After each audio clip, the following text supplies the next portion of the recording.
kuha kami ng ubi. Kuha kami ng ubi. Titigan mo, pusawaan mong tingnan.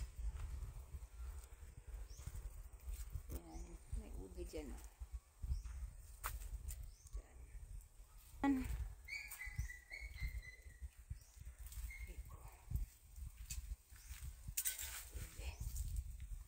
Yan.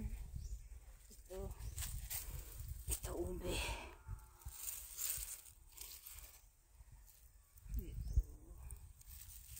Ube. Pwede na kaya iyan kuhanin. Tingnan natin. Ito. Pili man ang ube. Pili na ube. Ube ni. Oh, ayan o. Pwede itanim. Tingnan nyo guys oh. Tingnan nyo oh. Ayan o, Day. Magulang na siya. Pwede na to itanim. O, ito yung itatanim natin. Yan ang ube. Purple. Batang. Gabi. Ito yung bunga ng ube. Tatanim ko to. Ang dami oh.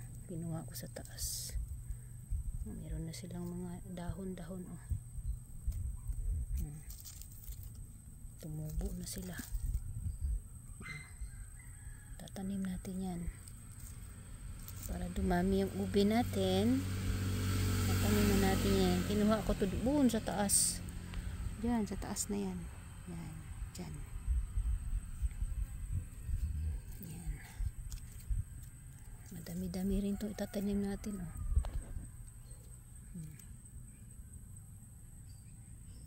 Dami-dami na. Ito kasi, kaya malaki ito.